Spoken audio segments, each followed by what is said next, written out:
Sa mundo ng trabaho, hindi maiiwasan ang pagkakaroon ng mga toxic na katrabaho o boss. Pero paano nga ba natin sila dapat harapin ng profesional? Una, mahalaga ang pagkilala sa kanilang mga ugali. Kung may isang tao na palaging nagiging negatibo, nagkakalat ng chismis, o hindi nagbibigay ng suporta, ito na ang mga senyales na toxic sila. Kapag naharap ka sa ganitong sitwasyon, huwag kang magpadala sa emosyon. Ang unang hakbang ay ang manatiling kalmado. Kapag nagalit ka, mas lalo lamang itong magpapalala sa sitwasyon. Subukan mong lumayo sa sitwasyon at mag-isip. Ano ang mga posibleng solusyon? Isang epektibong paraan ay ang pag-set ng boundaries. Halimbawa, kung ang boss mo ay palaging humihingi ng labis na oras mula sa iyo, sabihin mo ng maayos na kailangan mong maglaan ng oras para sa iba pang mga gawain.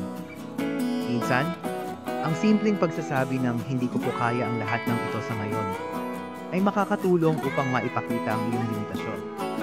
Pangalawa, makipag-usap sa kanila ng direkta. Kung may problema ka sa isang katrabaho, huwag mag-atubiling kausapin siya. Iwasan ang mga chismis at pahayag sa likod ng kanilang likod. Minsan, hindi nila alam na ang kanilang mga aksyon ay nakakaapekto sa iba. Sa pamamagitan ng maayos na pag-uusap, maaaring magbago ang kanilang ugali. Kung hindi ito umubra, maaari kang lumapit sa HR o sa iyong supervisor. I-report ang mga insidente ng may sapat na ebidensya. Huwag kalimutan na ang iyong kalusugan sa isip at emosyon ay mahalaga. Hindi ka nag-iisa sa laban na ito, at may mga tao na handang makinig at tumulong.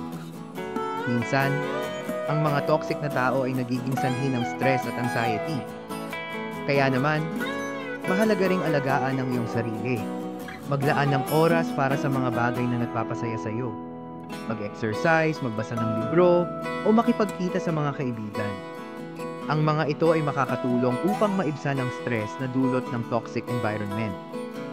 Sa huli, tandaan na ang iyong profesional na pag-uugali ay dapat na hindi maapektuhan ng iba.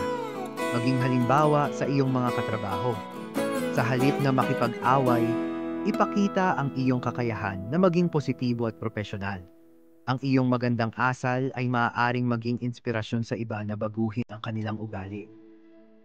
Sa ganitong paraan, hindi lamang ikaw ang makikinabang, kundi pati na rin ang buong team. Ang pagiging profesional sa harap ng toxic na sitwasyon ay hindi madali. Pero ito ang susi upang mapanatili ang iyong integridad at kapayapaan sa isip.